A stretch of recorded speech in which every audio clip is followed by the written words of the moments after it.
I want you to go find a picture of yourself as a little girl and ask her one question. What do you want your life to be like when you grow up? Because I'm guessing she didn't dream about being exhausted, stressed out, constantly putting herself last, and waiting for someday to finally start living. So, today we're talking about what happened to those dreams and one tiny thing you can do today to start finding your way back to them.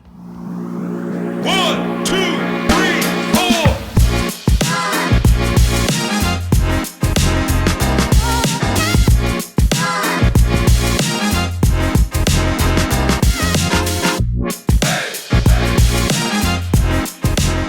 Hi, I am Carrie Marie, and this is season 3 of Holistic Mama Speaks, the podcast where I share tips and insights and real talk about living happier, living healthier, living more abundantly, and living on purpose. From prioritizing and time management to detoxing and realigning your body, home life, work life, boosting self-worth, confidence, to holistic wellness, family, relationships, and everything in between. I've got you covered. That's why it's holistic. Whether you are juggling mom life, chasing your big dream, or just looking for ways to feel better inside and out, you are in the right place. And I'm so excited that you are here. So just a quick note, I am not a doctor, therapist, or financial advisor. I'm just here to share what's worked for me and others who I've worked with, and from what I've learned and picked up along the way. So for a full disclosure on everything, head on over to holisticmamaspeaks.com. Let's dive into the episode. Today, I want to do a little something different with you. If you're somewhere where you can actually do this, I want you to grab your phone and go through the pictures, or grab an old photo album, one of those with you as a little girl in there somewhere before everything was digitalized. You know, those giant photo albums with the little plastic sleeves or sticky pages and things like that. And find a picture of you when you were a little girl. Maybe you were 5, 8, 12. It doesn't really matter exactly how old you are in the picture. I just want you to find an old picture of you where you can look back at that little girl version of you and remember who you were in that moment, what your life was like before things started getting a little bit more complicated. Look at her. Like, actually look at her. Then ask her, what do you want your life to be like when you grow up? What do you want to be when you grow up? Who do you want to be when you grow up? What do you want to do when you grow up? Where do you want to go? What do you want to experience? What do you want to become? Because my guess is that little girl had dreams, had goals, knew exactly who she wanted to be when she grew up, probably had all kinds of plans for her future life, right? Maybe that little girl version wanted to be a veterinarian or a teacher or a famous singer or an astronaut, or maybe all four at one point, right? I feel like when I was a little girl, I changed my mind several times, and I know my kids did the same. But children have no problem dreaming and also changing their entire idea of what they want to do, literally between breakfast and lunch some days, right? Maybe when you were little, you dreamed about traveling to faraway places, cool things that maybe you had seen in movies or read about in books. And maybe you wanted to have animals in your life. Maybe you dreamed about having a family. Maybe you dreamed you wanted to write or create something, help people, perform. Or maybe you wanted to have your own business, be a CEO, live somewhere beautifully in a beautiful home, surrounded by beautiful things, have adventures. And obviously, our dreams change as we grow up, right? Like, life happens, And I'm not saying that you're not doing some of the things that you planned on doing. And I'm not saying it's because maybe when you were little, you wanted to be a veterinarian when you were like 7.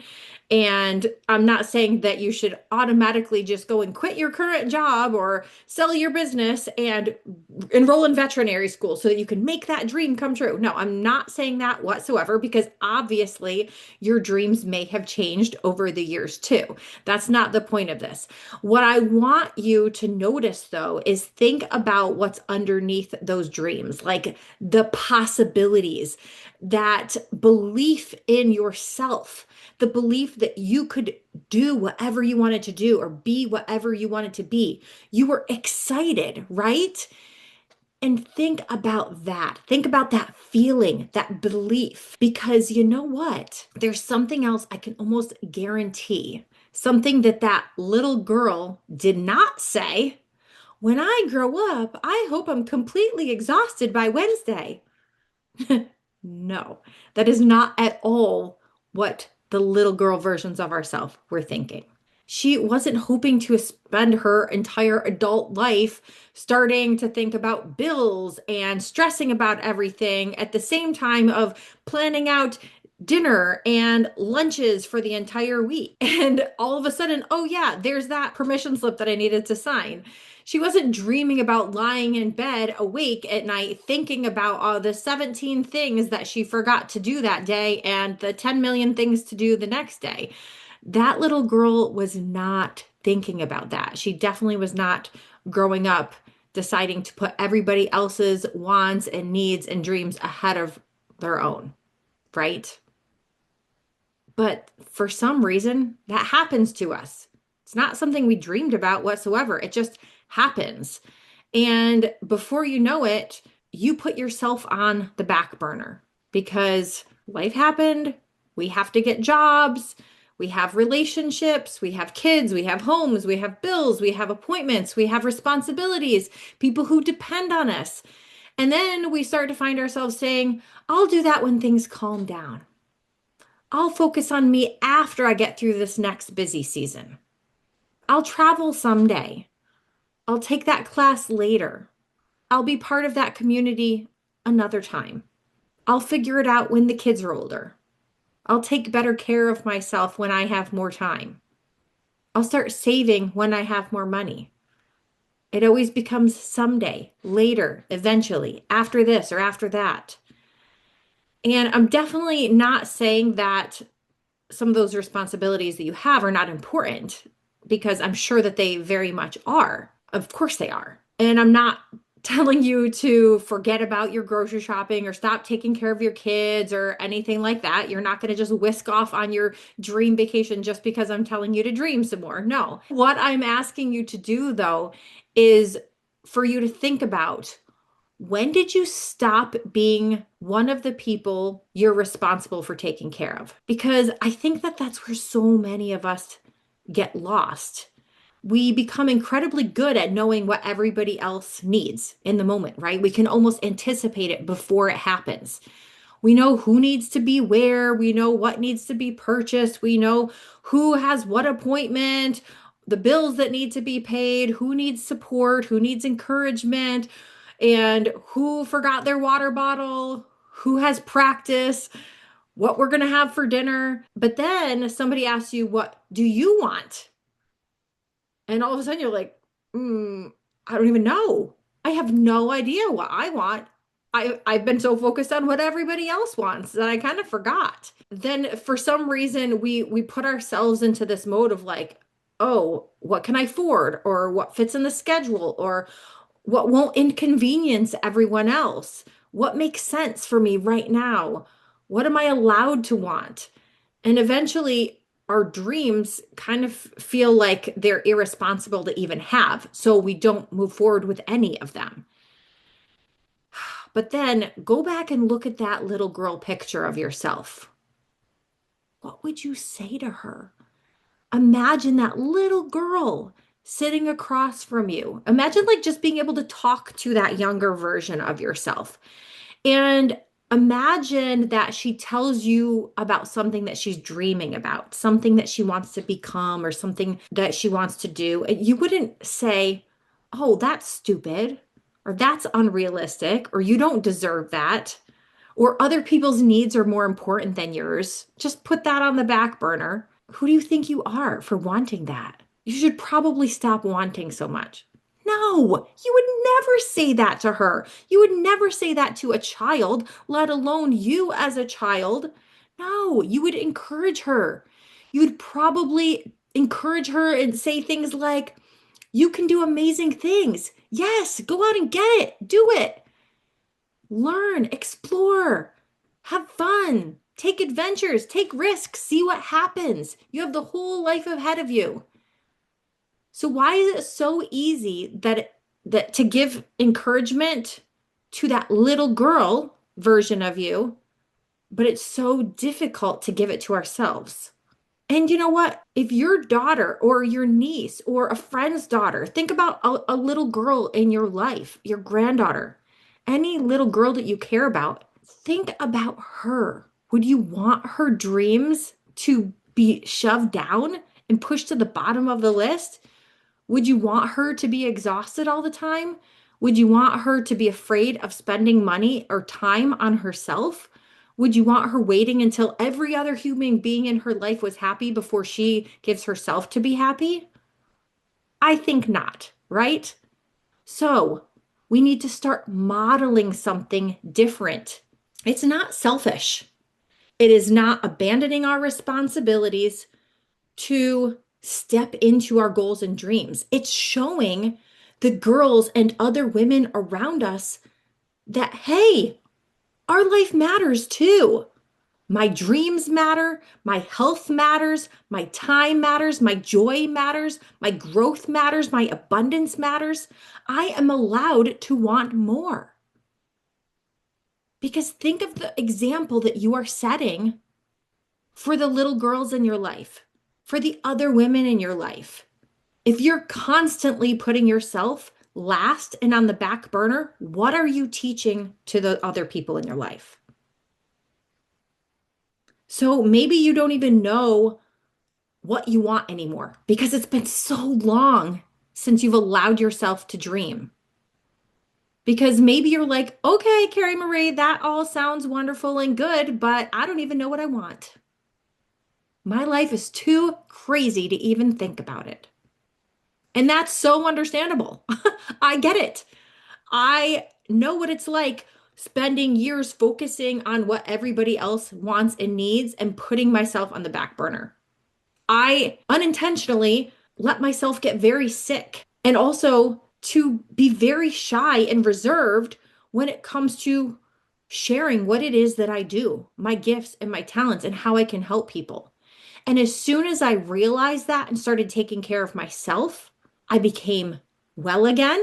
And I was able to step into the role as a coach and an author and a podcaster, a trainer, step on stages and help other people. And you know how amazing that has felt? Being able to step into who I truly am. I just want that so badly for you. Because you know what? Sometimes we are like so clear on what we don't want in life. Like, I don't want to be stressed out anymore. I don't want to worry about money or time. I don't want to feel exhausted. I don't want to feel disconnected from my partner. I don't want to feel this way in my body. Okay, that's good that you don't want that, and it's good to know what you don't want. But then I want you to turn that around and think about, what do I want then? If you got to wake up tomorrow and have a life that felt truly magical, truly like your life, think about it. How would you feel? What would your morning look like? What would you do when you wake up in the morning? If you got to create a dream life for yourself, what would that morning look like? What would you spend your time doing during the day? Who would you spend your time with? Maybe what would you spend less time doing? What would you do for fun? How would you feel about money? How would you feel about time and scheduling? How would you take care of yourself? What would you create? Where would you go? What would you finally give a try to? You don't need to answer every question, but I want you to just let yourself dream again and think about what it could be to lead that dream life, to step into that future dream version of yourself. Allow yourself that little bit to dream. And here's the part that I think is so incredibly important is that once you realize that you want something different, our brains sometimes turn it into something like this gigantic project that seems like, nope, I can't do that. And it seems scary. And now I have to change every aspect of my life and I can't do it. Nope, absolutely not. And then we kind of go into this fight, flight, freeze mode. I've talked about this in previous episodes before.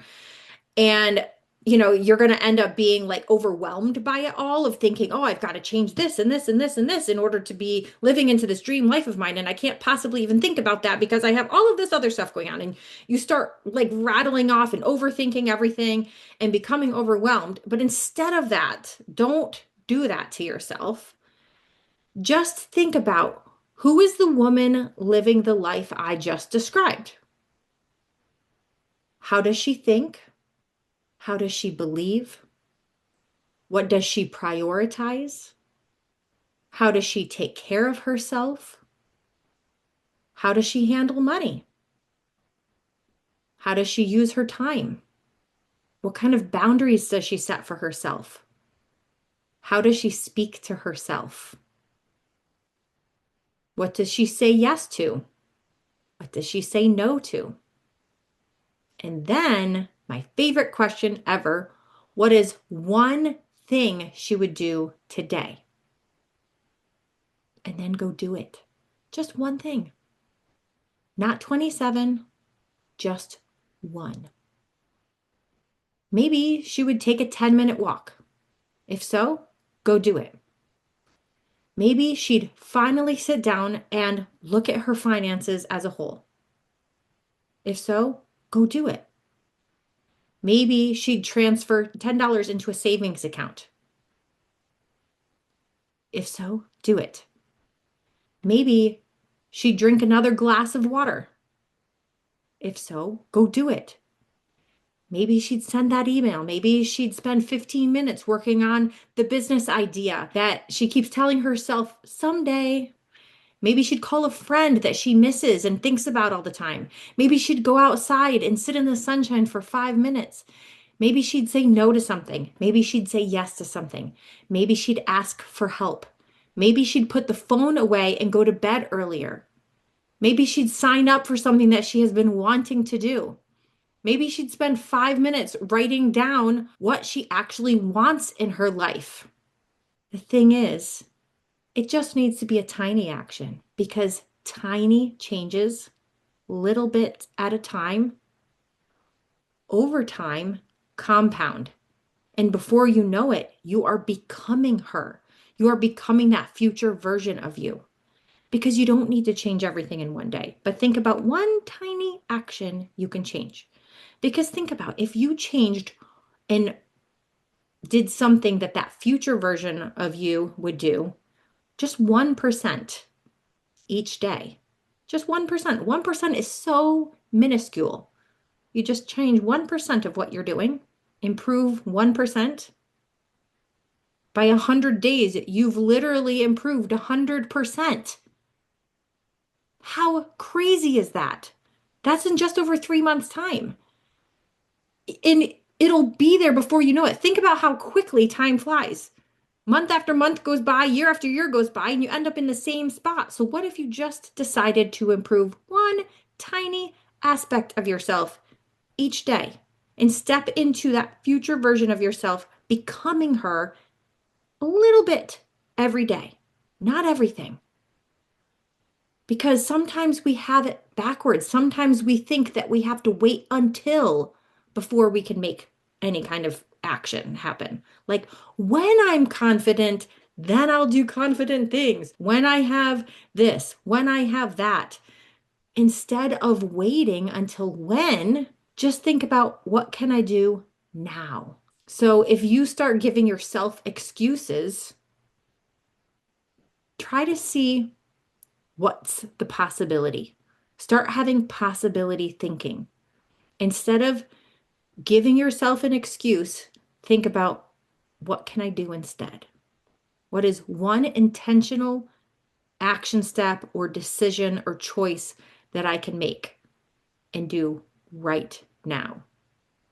Because then that little bit that you do today, that's just one choice toward that future version of you.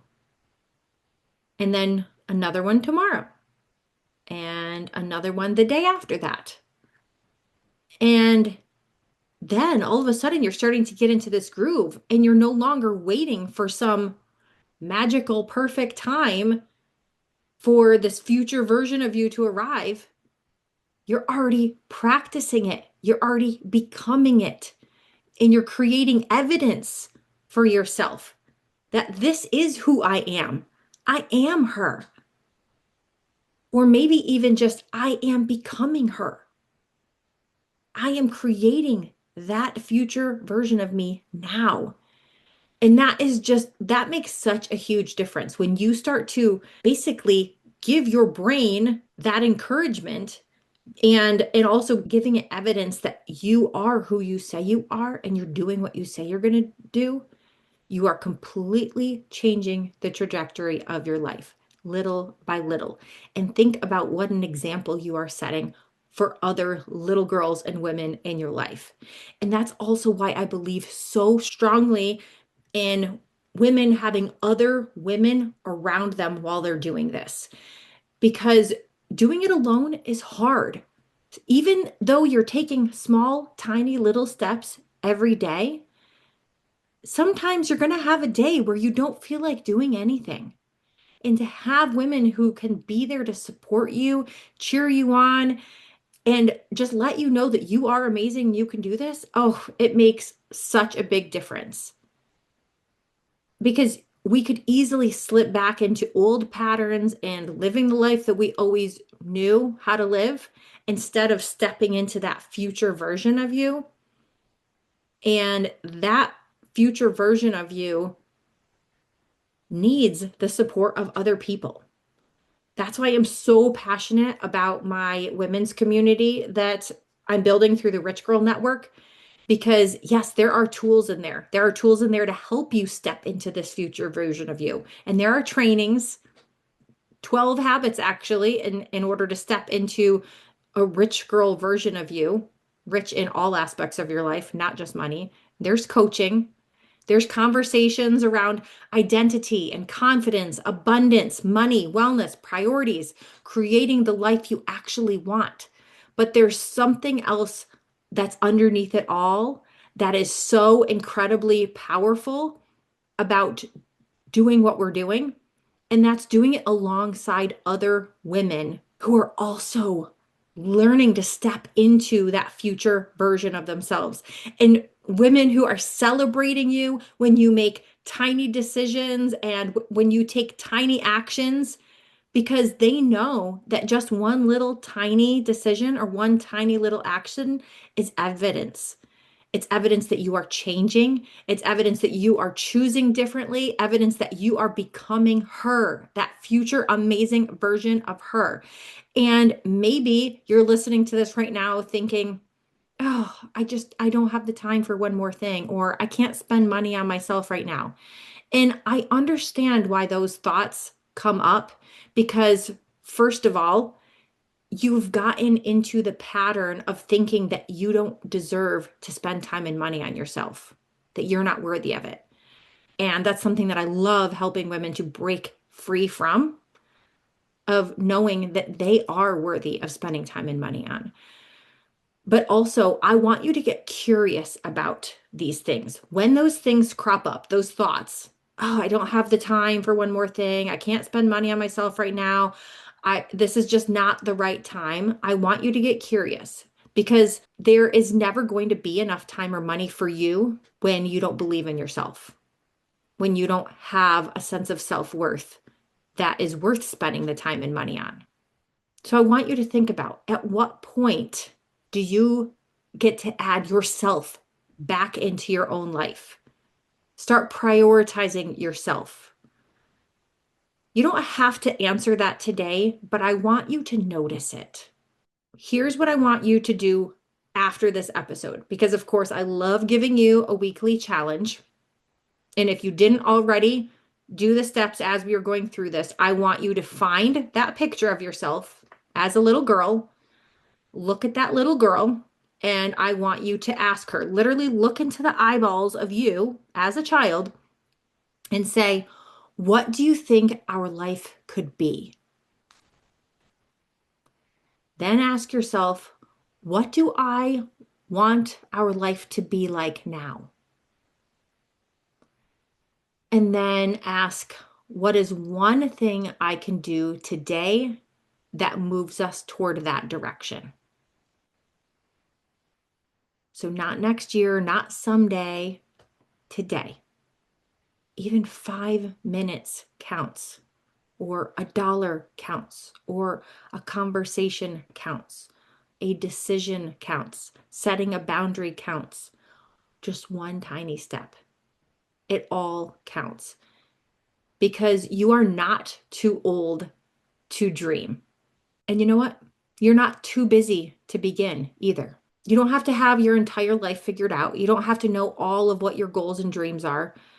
But you do have to stop waiting for some future day, some perfect day, someday, to start giving yourself permission to start living your dream life. That little girl, that little young version of you in that picture had no idea exactly what her life would become. She just believed there were possibilities. So maybe it's time that you started remembering those possibilities too, and start living your dream life today. And if this episode made you realize that you are ready to stop putting yourself at the bottom of your own list and start figuring out what's next, and you want to take a peek at my women's community and join us in this movement to women stepping into their future versions of themselves and starting a ripple effect in the lives of their family and their community, hop on over to building-upward.com/women for more information. Thank you so much for joining me today for Holistic Mama Speaks. If you loved this episode, be sure to follow us on Facebook and Instagram. Share it with a friend who needs some help and encouragement and who really just needs to hear what's in this episode. And also, don't forget to leave a review and or rating wherever you are listening to this podcast. It helps the podcast to reach those who need to hear this message. So you can also head on over to holisticmamaspeaks.com for show notes, for free resources, and for more to support you along your journey. Thank you again for joining me today. See you next time.